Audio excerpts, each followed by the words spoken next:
Welcome, y'all! Woo-hoo! Awesome. This is the Pregame Engineer Tailgate Mayor podcast for Thursday, June 11th, 2015. I am Tailgate Mayor Rusty Wallace. I am here with Pregame Engineer Andrew Sherwin. What's up, Sherwin? Hey, man. I'm doing as good as you are. I hear you. What you drinking today?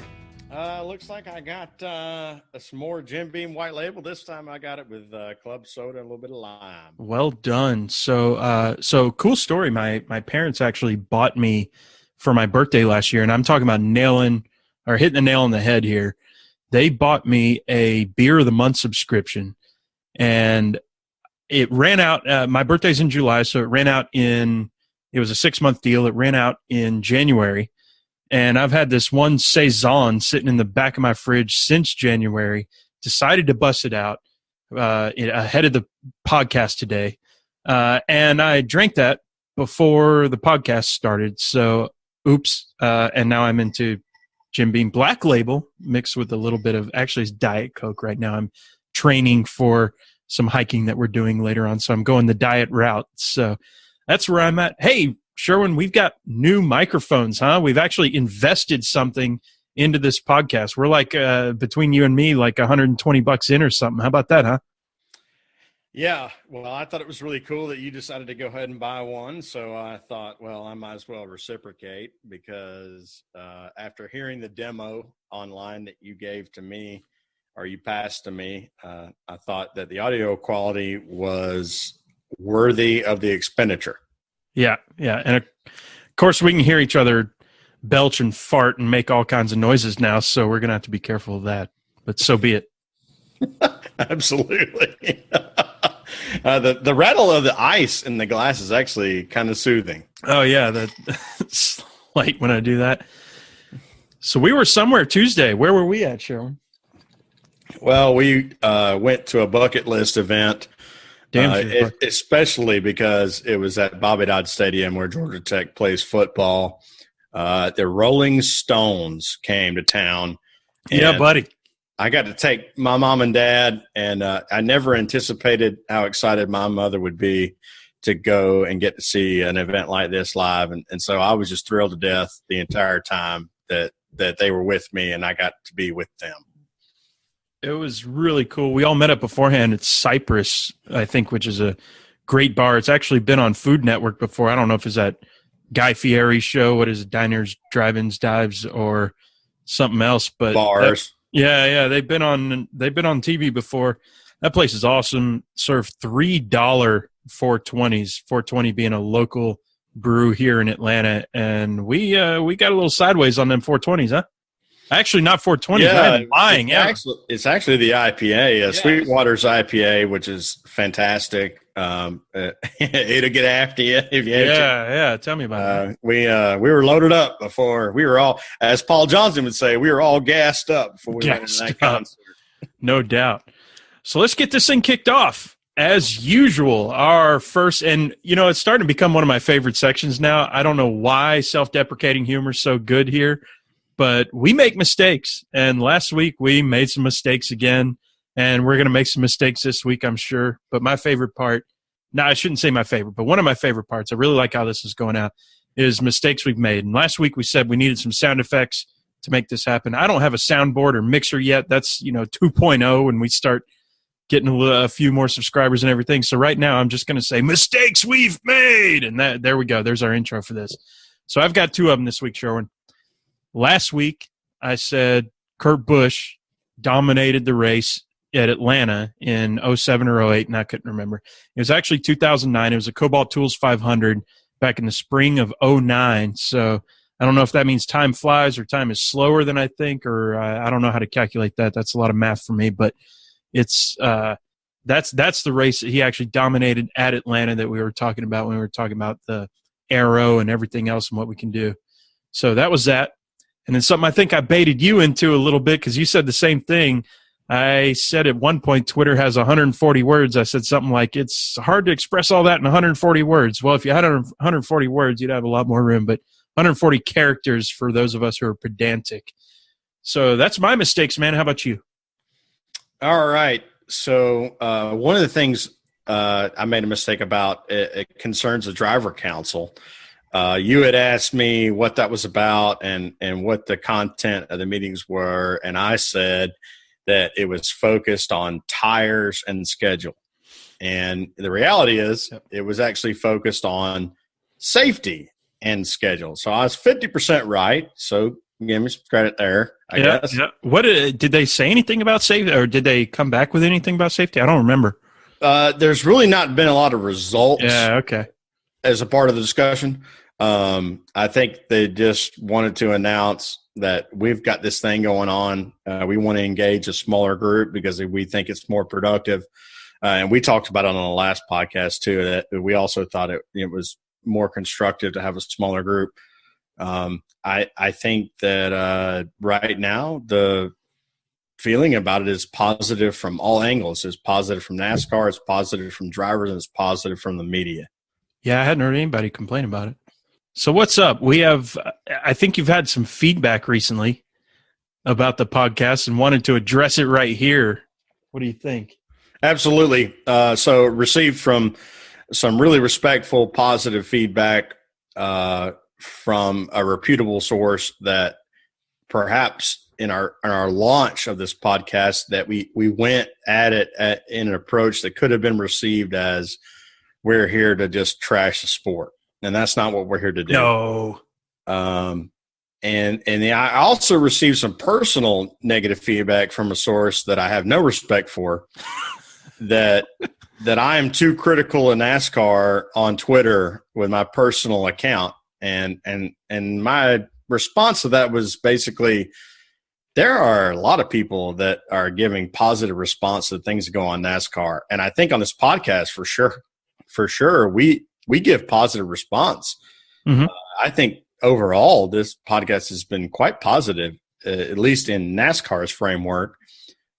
So that's something I'm going to take into account, and I will process that, and we should process that as a podcast on the constructive feedback that we have respect for, that we want to make sure that people know that this is not a podcast where we're going to sit here and trash the sport. We love the sport too much. That's what we're doing, the podcast. At times we're going to be critical of NASCAR, but we're going to talk about the fun things. And I think today's docket is going to have several things in it that support the fact that we are positive about the sport. We love the sport. Yeah, absolutely. And, when you're passionate about something like we are, you're going to get excited about it. When you get excited about it, you start yelling at each other about it. Me and you sit around and start moaning and complaining about things, but it's not about because we're too critical or anything in NASCAR. We're being nitpicky. And that's really where you find these passionate, the nerds. I called you a nerd a couple podcasts ago, and you said, "Yep, that's how it is." And exactly like that, we're nerds about NASCAR and about the sport. So speaking of the sport, speaking of the podcast, this is a racing podcast, Sherwin, and we had a huge race this last week. Normally, I wouldn't give to whatever you want to call it about the Belmont Stakes unless a horse comes in who has won the last two races. And this time, sure enough, we have American Pharoah coming in, winning the last two races, and takes that Triple Crown, first time in 37 years. It's honestly something I didn't think I would see in my lifetime. The way that they have these horses, the way they have these races set up to where American Pharoah is racing against Belmont Stakes trained horses.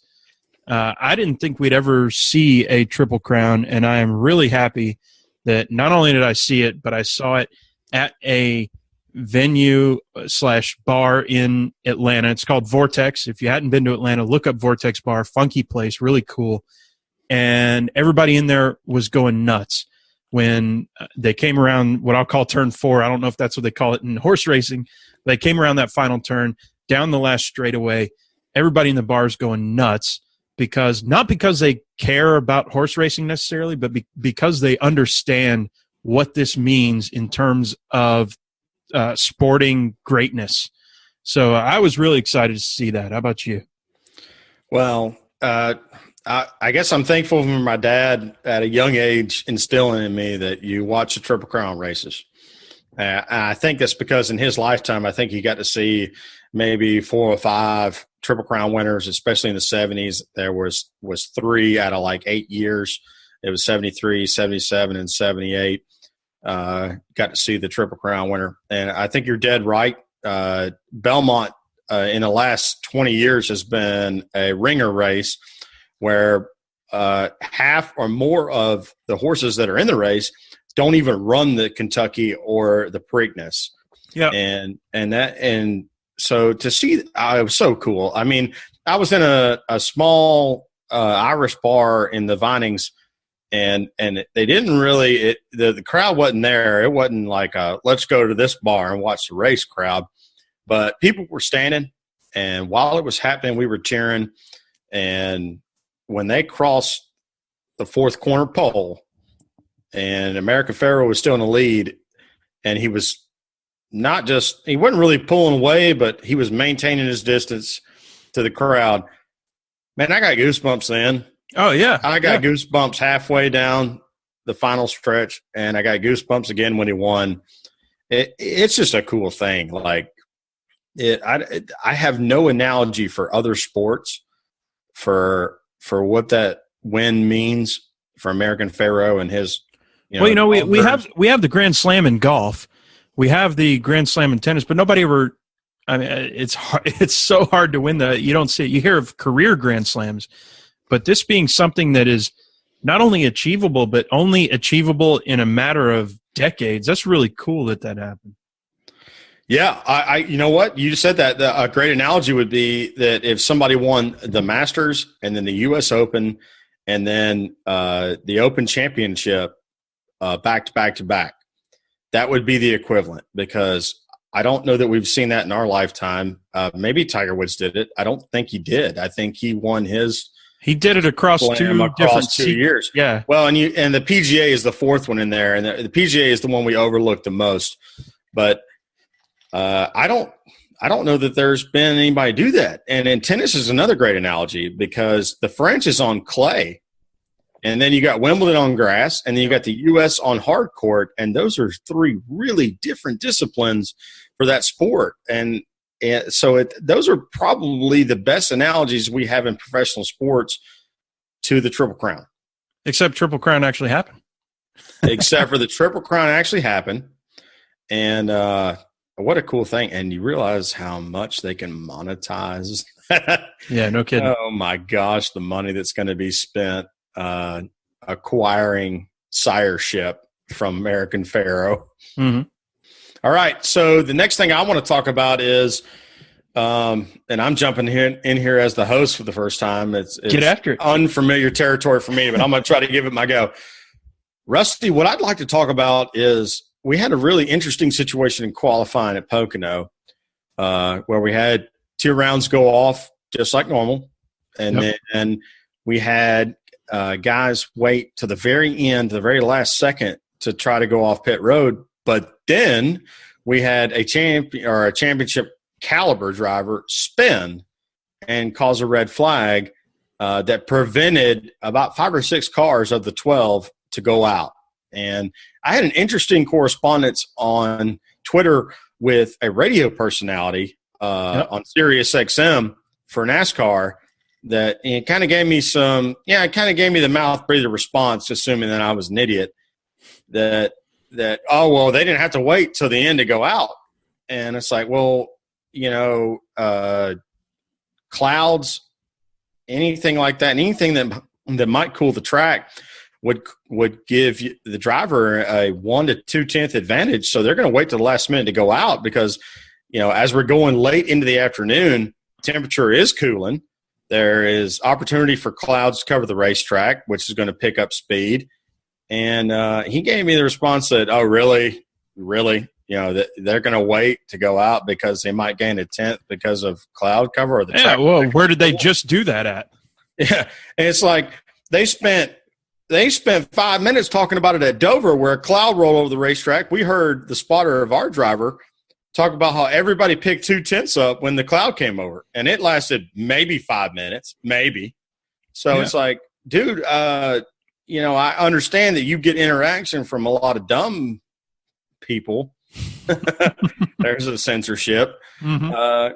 But the reality is justified. The rules package, the way it is, the way qualifying works, people are going to wait to the very end if you're doing late afternoon qualifying on Friday, which has been pretty typical this year.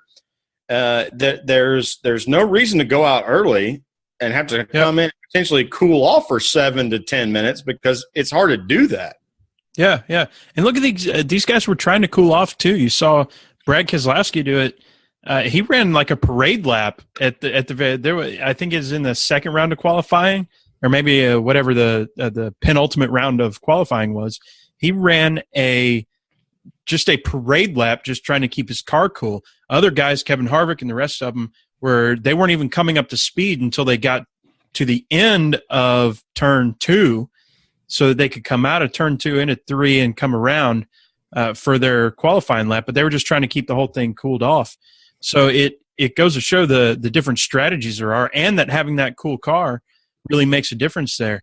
Now, as you were saying for qualifying, in my opinion, we really have to take a look at qualifying this year. And I don't know if they make a change now, they make a change at the end of the season. I don't know when they decide to do that, but we have to have a change somewhere.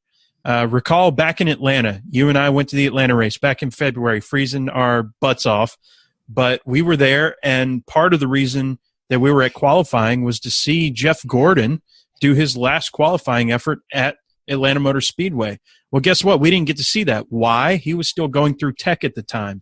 Now, that was a big deal then. A lot of people screaming and yelling about it, and they kind of faded off since then.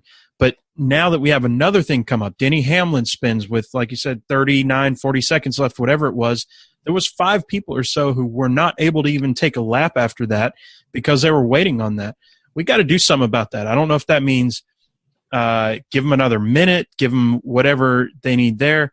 Who ended up winning the pole? Now I'm sound like an idiot. It was Kurt Busch. It was Kurt Busch. Yeah, Kurt Busch won the pole, and he even said it in his pole interview. He said, I really loved winning the pole here, but NASCAR's got to do something. We got to have everybody run the pole. Now, one thing that he knew at that time was all 5 of those people were already out on the track. All their cars were hot, so they weren't about to win his lap anyway.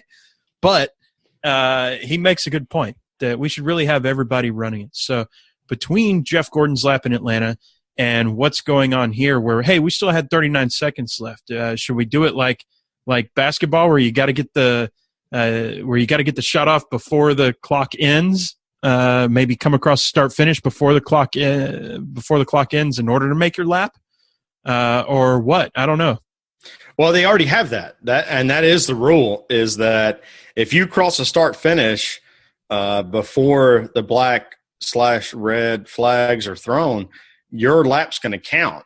The thing that we need to understand as fans and as educators and as managers of the sport is that you get what you measure.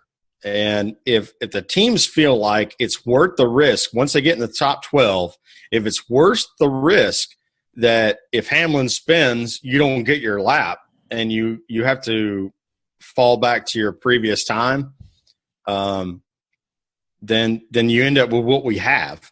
And so that's why I proposed via Twitter, because I saw a post from Ryan McGee that said he really likes the group qualifying. I don't think it's been a bad thing per se, but what I proposed is, why don't we run, the first session and the second session as group, and then when we only have 12 cars, and we're talking about TV here, this is all driven by TV and how long qualifying has taken in the past, and the fact that they can't sell valuable enough commercials during that 2-hour stretch to warrant, doing the 2-hour show. Is why don't we just have the 12 cars that end up in the final group do single lap runs? Because you're still only talking about, if you show the first and the second qualifying efforts, and then you do one lap runs, you're still only talking about 45 to 30 minute show. Mm-hmm. And you could even eliminate the first run from TV schedule and just do the second and the final run. And even at our slowest track, which is Pocono, where we just left, where they do 50 and change single lap runs, where you have a get up speed lap, you have a qualifying lap, and then you have a second qualifying lap if you want to. You're still only talking – you could do that show in 30 minutes. Yeah. And that's got to be valuable from a commercial perspective, especially for Fox Sports 1 now that their platform is all sports and it's not speed anymore where you just have racing. Yep. So for me, the way that I put it was that I don't think the punishment for waiting until the last second and somebody crashing out, I don't think the punishment should be that you don't get to make a lap. I think the punishment should be that your car is now hot and you're not going to make as good a lap as you would have. So you have to battle these other 5 guys who also have hot cars that waited to the last second. I think that should be the punishment. And going back to Jeff Gordon in Atlanta, the punishment for coming out of tech inspection late shouldn't be that you don't get to make a qualifying run. It should be, I don't know what it is in that case, but in my opinion, the punishment is far greater than the quote unquote crime in these cases, especially when eventually you do pass tech or there's nothing wrong, I guess, with the strategy of going out late. Yeah, well, the monster screw up at Atlanta was that that was the first race we went to with the new aero package, the new ground package, the new spoiler package, the new engine package. That was the first race after Daytona. And what NASCAR didn't anticipate was that teams would do exactly what they've been doing for 60 years. Cheating. Which is, pushing the envelope. Yeah. They didn't know. That's what I mean by cheating, of course. Is it a 16th of an inch or is it an 18th or an eighth of an inch or a 12th of an inch? What were the boundaries? Well, it's written down, but who really knows until you do it? These cars sag. You got shock issues that you're dialing in and out oil pressure within the shock, all that stuff. And, you're massaging fenders because it's different than Daytona. Daytona, they had like a month to figure out Daytona, and then they had 2 more weeks to figure out Daytona. And you go to Atlanta, and it's like, oh, well, 7 cars, didn't pass inspection, so they don't get to run. And it was like Kenseth and Gordon and Jimmy Johnson. It's like, what? How do you not have the flexibility built into your program to go, all right, you know what? Maybe we set the expectations too high. And what we ask of these teams is that they do everything they can to go fast. And now we have this new program for them, and they're not used to it. They didn't have any practice at it. And it still really is carried over all the way, 13 races in 14 races in to Pocono. So last week we said if we get to 200 fans, Bruce Buffer is going to come on and he'll do our intro for us. I think once we get to 250, they're going to listen to your good ideas on how to adjust qualifying here. So I think that'll work. We're just shooting for 250. So guys out there, share the podcast with everybody. We're trying to get to 250 so that NASCAR will look at that. I'm pretty sure that's how it works, right? Yeah. I think anything in the 100 range in terms of followers is probably going to attract the attention that we would like. And certainly we're going to get celebrities involved here. We're going to have to start getting more granular. It might be 250 for NASCAR to listen, 251 for The Rock to come on as a guest. This thing's huge. So we'll get there eventually. Moving on. Brad Keselowski had some awesome comments. If you don't follow the 12 questions with Jeff Gluck every week, you need to go read that. It's really cool. He asks the same 12 questions to every driver, not every driver, to 36 drivers, I guess, over the course of a season. And always some good answers there. He asks some sort of off-the-wall questions, some questions they don't normally get, and they have to think about. And it was really cool. One of the this week's, just go read that. Look up Jeff Gluck. Look up, he's with USA Today, and look up the Brad Keselowski interview. And Brad Keselowski always has great things to say. Respect him a lot as a thinker, really, in the sport. And he was talking about autographs. And this is something that I've always been, I think he and I are aligned when it comes to autographs, in that I don't really care about getting someone's autograph as much as I care about either getting to know them, getting a picture of them. Getting a picture with me and them is really cool, but there's something about autographs that kind of confused me, and it was cool to see Brad Keselowski talk about that in his interview. And Sherwin, I think you had some more to say about that too. Yeah, well, so certainly your perspective on the autograph has helped me develop mine. I don't know that it necessarily changed my opinion, but I can reach back into history of time and remember that I got to ride next to Dale Murphy on an airplane when I was very young. And my dad mentioned something to my sister about maybe getting an autograph. And I was like, nah, I think we just need to leave him alone. And I think I was, I don't know, 7 or 8 years old. I really didn't get to enjoy Dale Murphy's career as a Brave. Yeah. But I got to enjoy, all the things that came after that, because he was such a good person and he was a great baseball player. So we got to go to a Casey Kane question and answer sort of thing at Bristol. And you had mentioned that you just wanted to go up and shake his hand. And I was like, that's really cool. You know, in that situation, I don't care about an autograph. I did take home the autographed hat. I took some ownership over that. That hat is sitting in my closet. Like, it's not even a thing that I display or anything. It's not even, I don't even care really that much about it. But you're right. And Brad's comments were awesome. It was like, he's never asked anybody for an autograph in his life. And I suspect that he probably has forgotten sometimes when maybe he was a little kid and running around NASCAR. Yeah. And I've done the same thing. I've asked people for autographs, but I don't anymore because I don't care. But yeah, you just want to shake the guy's hand and go, you know what, I appreciate what you're doing. And then maybe if you have a question, ask him. I think that's where Brad's angle was if you have a legitimate question to ask me about NASCAR or the sport or maybe just life, I'd love to answer that question. And I respect that more than you saying, here, sign this for me. The whole, fanboy thing where you just cram something in a celebrity's face and go sign it. It's like, no, that's not, I don't really want that. Yeah, I really liked how he said that he appreciates getting questions and getting feedback from people as opposed to just, like you said, cramming stuff in his face. And, hey, I can go on eBay right now.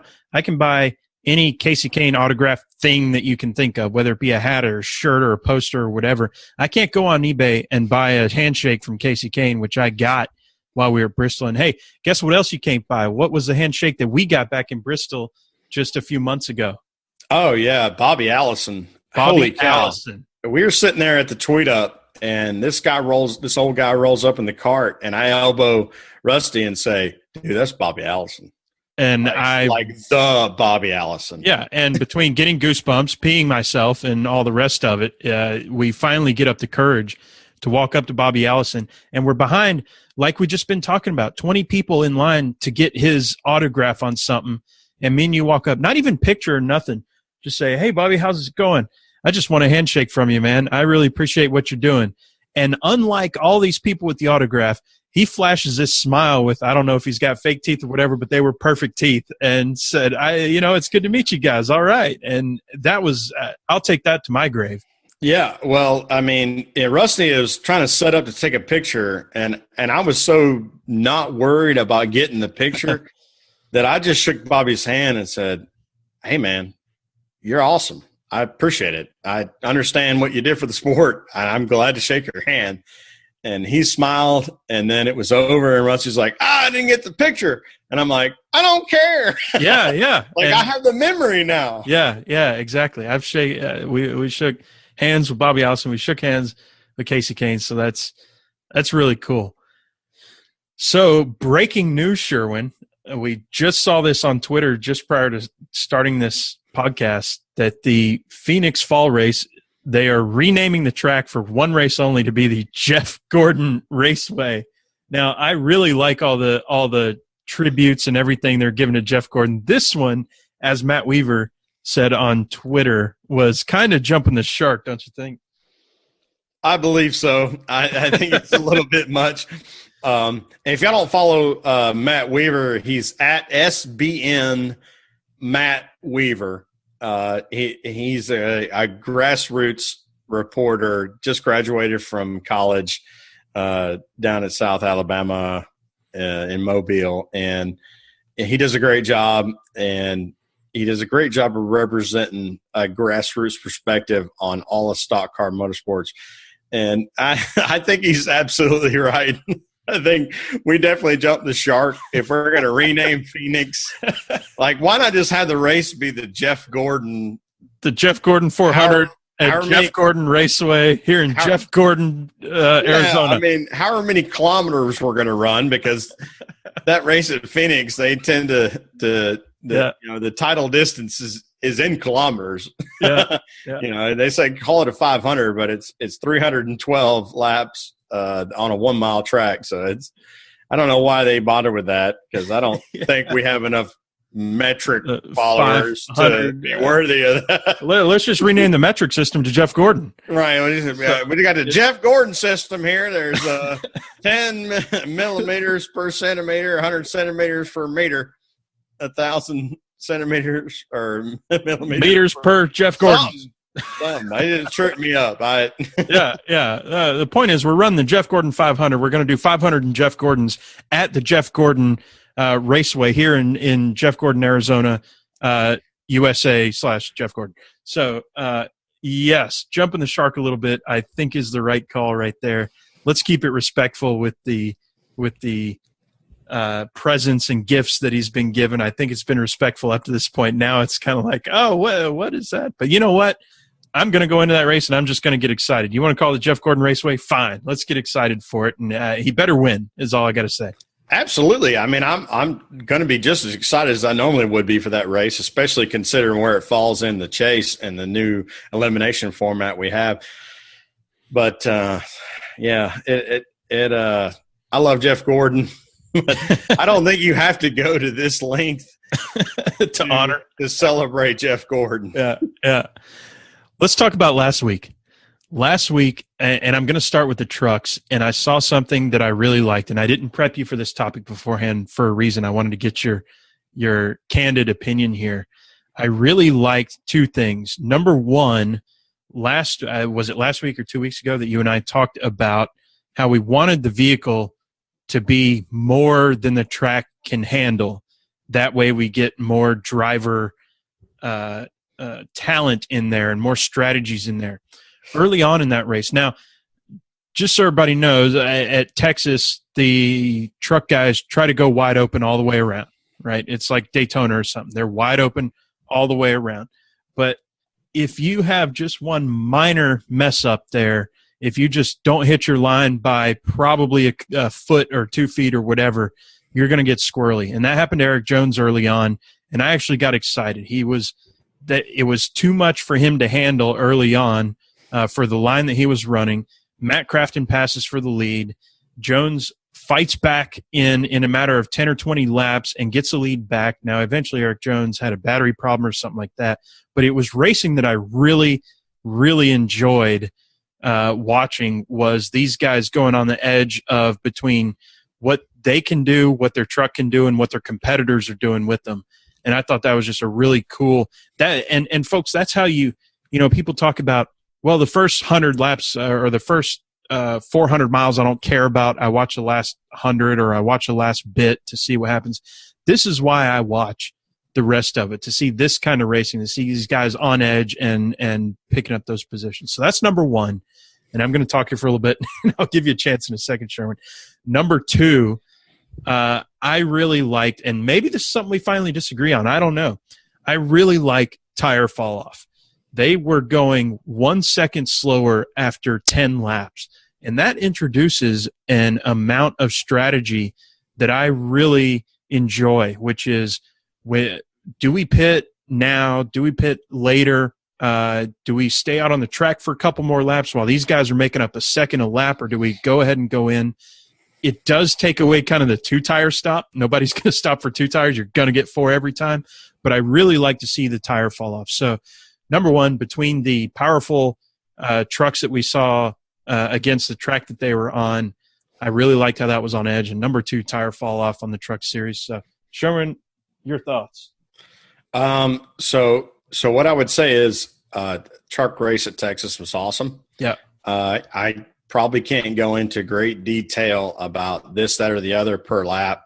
Totally agree with you that it's awesome to watch these guys have to race on the edge, and that if their skill runs out in any section of the course, they get passed, and that's cool. I like the way you put that, when their skill runs out. That's the skill, and I shouldn't say that. I should couple it with when their skill and their race car's capability or their race truck's capability runs out. When they bridge that line, it is costly.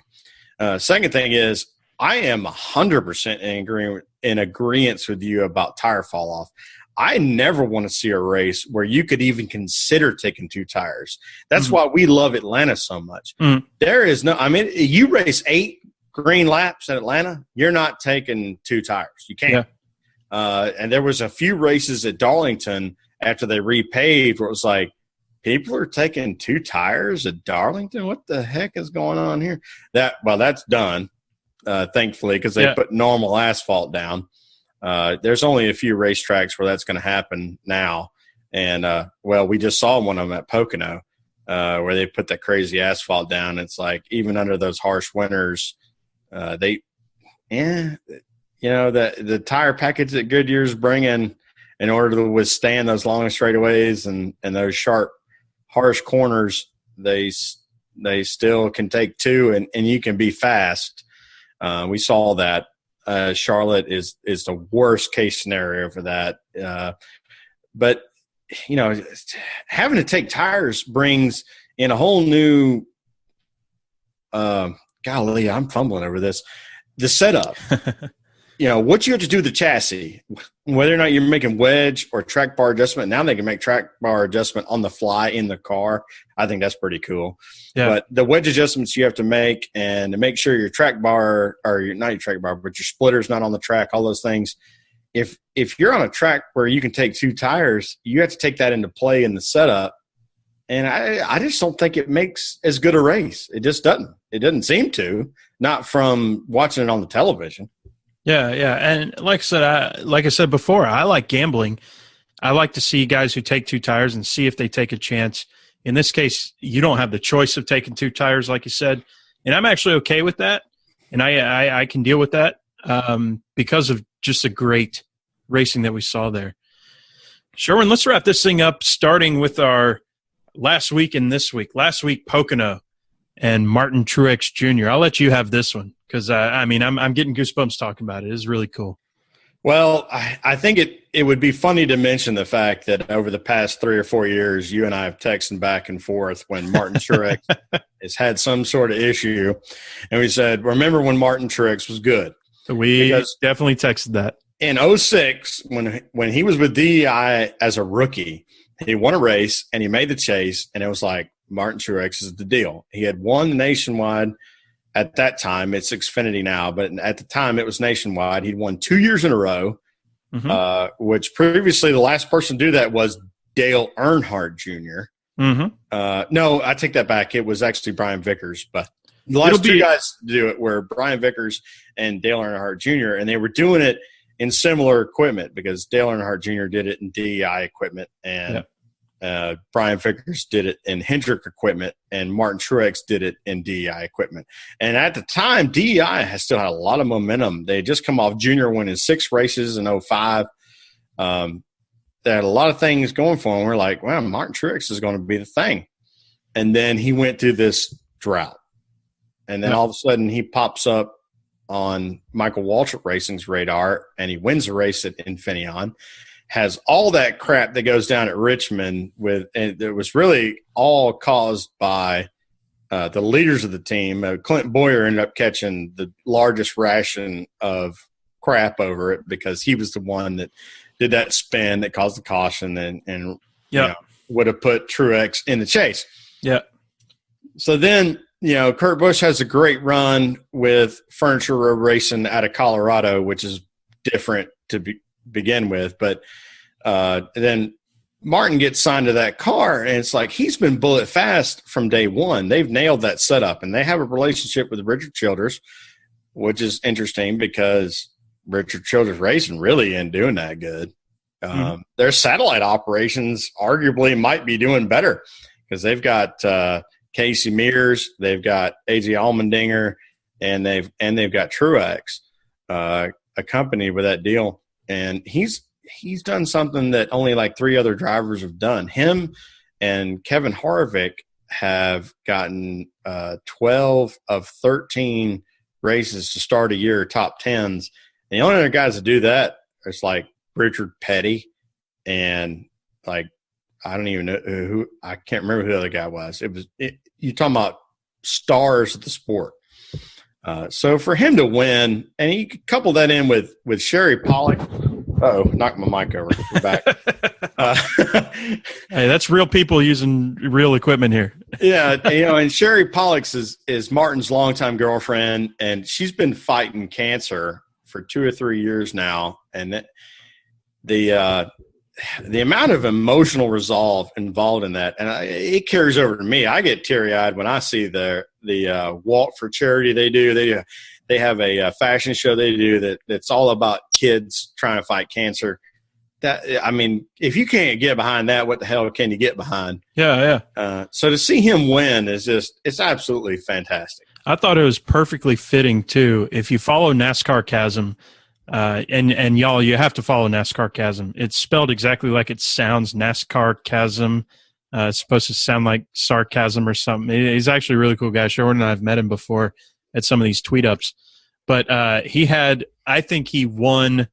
I hate to say win the internet or whatever, such a meme type of thing to say. But he had a great tweet after the not Kentucky Derby. I'm catching myself before I have to do the mistakes for next week, right? So right after the Belmont, he tweeted that American Pharoah wins the Belmont, Martin Truex Jr. gets second. And I laughed and laughed and laughed. I actually sent it to Sherwin. I was like, that's the funniest thing I've seen this weekend. And I thought it was perfect timing that the very next day Martin Truex goes out there and wins the race. The always a bridesmaid, never the bride sort of thing, and goes out there and wins it. I thought it was great for all the sentimental reasons you're talking about. Same sort of thing. We have Michigan coming up next week. I am a huge fan of Michigan now, and it's really for 2 reasons. Number one, we've already talked about Sherwin. Call them cookie cutter if you want. I love the 1.5 miles. That's where you get to watch these guys run on rails, run hard. This is where what we've been talking about, the car outperforms the track in a lot of ways, and you can watch your guy gaining tenths of a second or losing tenths of a second and making these adjustments. I really like how that works. But that's number one. Number two is the president of Michigan Raceway that is on Twitter, and he is absolutely awesome and makes us it has moved Michigan. We talked about our bucket list tracks. This has moved Michigan into our bucket list tracks for sure. Yeah, absolutely. I had a great email exchange with Roger. I think he solicited some questions, or maybe I just was a little aggressive with him on Twitter, which, like we said earlier, I've received criticism for. And he sent me an email address, and I sent him a legitimate question because as a fan, as a homebody fan of Atlanta Motor Speedway and all the things that have gone on there, I said, this is what's going on where I'm at. What is your response to that? How do you handle these kinds of things? And I would love commentary. And he wrote me a long form email about all the things that he does for his fans. And it is absolutely amazing. Like, he builds a country music fest into a race weekend. He goes out in the crowd and he'll tweet. You'll see it this weekend. If you're following at MIS Roger, you'll see pictures of him, goofing off with patrons in the infield at Michigan. And while Michigan is the kind of not standard, because we only have two 2-mile D ovals in Michigan and in California, Fontana, but he just turns that racetrack into something. It's a place you want to be because of the way he handles it. Yeah, I love it. I love what he's doing there. All right, so I get to close. Rusty, actually, you know what? I messed up. I gave you a cue to talk about soccer, but we have not made our picks, and neither one of us have thought about this yet this week. We were talking beforehand. I said, we need to do picks. And you said, I haven't even thought about it. I said, me neither. So I'm just going to blurt somebody out who I think actually has a good chance here, talking about Matt Kenseth. And the reason I'm picking Matt Kenseth is because he's not Jimmy Johnson and he's not Kevin Harvick, who are the number 1 and 2, just put them in whatever order you want, picks for this. And I've got to pick somebody else, so I'm not sounding like bandwagon or nothing. Yeah, and on that note, based on Gibbs' performance at Pocono, I'm going to pick Denny Hamlin. I think Gibbs has stepped their game up enough, and you know me well enough to know that, like, if I'm picking him, it means I have a good feeling about him being fast. I don't have a good feeling about him as a fan. I don't like him. It's all right. It's cool though. I follow him on Twitter. I soak up everything he has to offer. I appreciate it.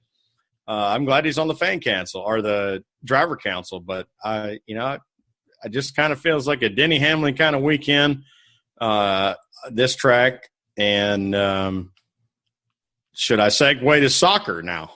Yeah, give it up, man. We've made our picks. I'm going to start him. How did we do last week? I said Joey Logano, and I think he finished 4th. I was pretty proud of that. You had Jeff Gordon. Now, Jeff Gordon, kind of sentimental pick. I think he was top 12, which means he was 12th. I think that was the case. Yeah, well, he cussed out his crew chief on the last decision about maybe taking 2 tires or something, and he was like, "Really? You think we can win from the position that we're in?" Like, he had kind of a smart but comment about that, and so it was definitely a sentimental pick. I mean, I did well with my fantasy. I didn't win the group this week, but I did well. So right into soccer. And I know that any NASCAR fans that are listening to this podcast are loving the fact that we do soccer. But I like the bridge personally because that's where I'm at. How about the women? They played well against Australia. What a match. Not only, and so much more. If y'all don't know, Sherwin used to be he was a high school soccer player. He was a referee in soccer, as long as I get the term right, and it's not like umpire or something weird. So obviously, I'm not the soccer expert here. I've gotten into it, especially the national teams, men's and women's, over the last few years. But to see them improve over the course of a game, over the course of a match, was really cool to me. We were texting back and forth about how bad the defense seemed to look at the beginning, and then they really turned it on toward the end. I really like that, bringing it back to racing or NASCAR. You see somebody whose car is a little junk at the beginning, and they keep improving on it, and by the end of it, maybe they win the race. So I don't know if that's a horrible analogy, but I'll let you take it. No, that's a great analogy because what you want is you want a coach to have an impact. And in NASCAR, the coach is crew chief. Yeah. And the crew chief has the ability to make changes on the car to get it better. And in team sports, the coach has the ability to make decisions about personnel and about strategy to impact the product you see on the field. I thought it was extremely ironic and maybe I don't even know the word right now because I suck at English, but we were texting back and forth, and the female commentator during the U.S. women's match was Kat. I don't know. I shouldn't have even started that, but she said she would give a B+ to the defensive effort. And I told Rusty via text, I said, yeah, well, I'd give it like a Z-. And then like within a minute and a half, Australia scored. Yep. And it was on a play where the backline defense just looked lost. Like there were three people there just staring at the ball, and then you have an Australian player that ends up free and kicks it in the goal. And it's like, well, I guess that's justifiable opinion on that. But what we saw was that they came out in the second half, and even without really changing much personnel, they really fortified the back, and they ended up putting 2 more goals in. And so you have a kind of a runaway victory in 3-1 victory that doesn't tell the whole story unless you watched it. For the casual fan like me, and I say casual in terms of, like I said, I follow the national teams. We're getting a team in Atlanta. I'm sure once we do this podcast, we'll have a little bit to talk about that every once in a while. But I thought it was really cool. Sherwin, when's the next match? We're going to go ahead and play Sweden. Tomorrow night. It's in Vancouver. I believe it's a 10 p.m. Eastern kick because it's in the Pacific time zone. Okay. This is a big deal. Sweden is quite good. Although they didn't get the result they wanted against Nigeria, they ended up tying 3-3. There was a lot of goals. But this is big for us. It wouldn't shock me one bit to see Abby Wambach not start but come off the bench. I don't know what Alex Morgan's health is, but this is a big one. This is the one where I said, hey, and I've been saying all along, I think you need 2 wins to move on in this group to be comfortable. We got the 1 win. I think you need 6 points to be comfortable moving on. I'd like to see us go ahead and beat Sweden. And I think if we do, it'll probably be like a 2-1 result. Awesome. Good call. So let's wrap it up with that. Guys, I've got a huge final teaser for you here. Next week's podcast. Sherwin already knows what this is. I'm going to tease it to you right here. I believe, and I have no evidence to back me up whatsoever other than I'm pretty sure about this, we're going to have a NASCAR podcast, first ever in the world ever, next week. I don't think it's ever happened before. So it's going to be exciting. You'll see. I think we're going to try to do this on Wednesday next week, Sherwin. Wednesday next week is probably going to work for me. So Wednesday next week, look for the podcast. Like I said, it's going to be a first ever. And unless I mess this up and it doesn't happen, but I may just record it anyway. But hey, come back next week.